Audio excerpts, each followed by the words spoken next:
Lumipat ako sa Maimpis sa San Fernando.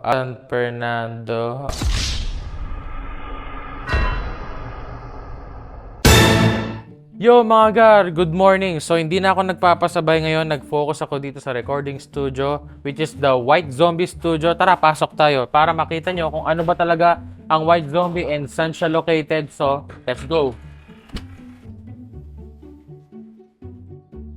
Tara, pasok tayo. So, this is the White Zombie Studio mga gar, no? Itong studio na binuo ko 2 years ago and nagka-rumor na lumipat ako sa Maimpis sa San Fernando. Actually, hindi ko na ginawa yun, no?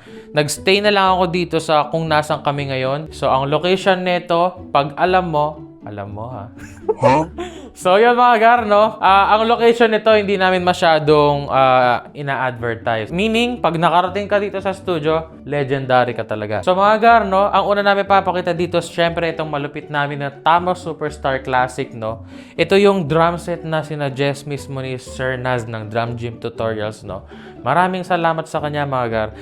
Actually, totally amplified itong studio. Naka-in-ear kami, naka-direct kami, which is para less bleeds and then para mas okay talaga ang environment.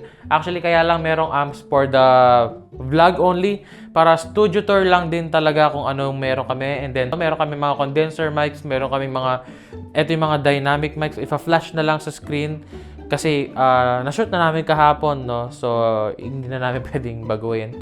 So, pupunta tayo sa mga ampli. We have the Boss Katana 100-212 Gen 3. Dalawa yan mga gar. And meron tayo dito na Boss Katana na bass.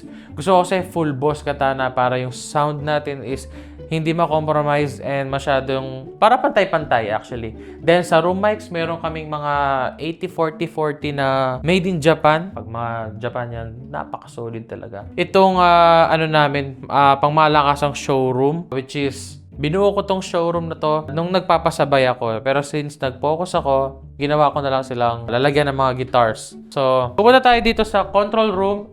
Ayan mga gar. Ito, solid ang control room natin, no? So, dito nabubuo yung post-productions. Kung meron kailangang ayusin and all, nandito yung workstation actually, yung DAWs natin, yung mga... Tara, pasok na lang tayo. Yes, sir! So, we have Franklin Bensuceso here, mga gar, no? Siya ang recording engineer ng White Zombie Studio. So, nag-edit siya ngayon and then, papakita lang namin yung mga gamit namin, which is itong mga Focusrites, Scarletts, and Clarets. Tsaka dalawang Mackie na HM800 para 32 persons, no? Na may IEM sarili mix. Ang dami nun. Parang Ben & Ben Pro Max. So basically yun lang. Then we use HS8 speakers and then HS7 para pang monitor and para sa translation na rin, no? Then gamit namin is palagi naman Reaper and then mga neural amps, no? Mga neural DSP plugins pala, Basically, yun lang mga gar, no? Sobrang solid lang talaga dito sa loob. Then, dito pala mga gar, no? Yung sa stock room natin, which is nandito lahat ng nandito lang yung mga kailangan natin, mga PL, mga cables, mga wires, mga cases. Actually, yun lang naman yung mga gar. And then, the workstation itself. Tsaka, anyways, so... Dumating yung ating mixing engineer, no? Nandito ito papakilala ko siya mga gar, no? Si John Carlo. Yan. So, mas prefer niyang tinatawag na Gox. At saka pala mga gar, no? Kung di nyo mapapansin, ganito yung ambience ng studio, ganito yung setup. Kasi hardcore Metallica fan talaga mga gar. Kung di nyo matatanong, no? Ang daming posters po rin Metallica.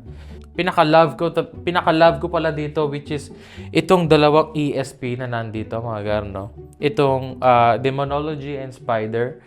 Pero mas gusto kong ginagamit lately itong Spider. Para wala lang, para 1991 vibes. So yun lang mga gar, no? Kung umabot ka hanggang ngayon sa panonood mga gar, maraming salamat. And huwag nyo kalimutan i-subscribe, follow, like, share. Basta mga gar, no? Kasi actually nagsisimula pa lang kami. And promise namin sa inyo, solid lahat ng contents namin dito and sobrang solid lahat ng mga magiging artists.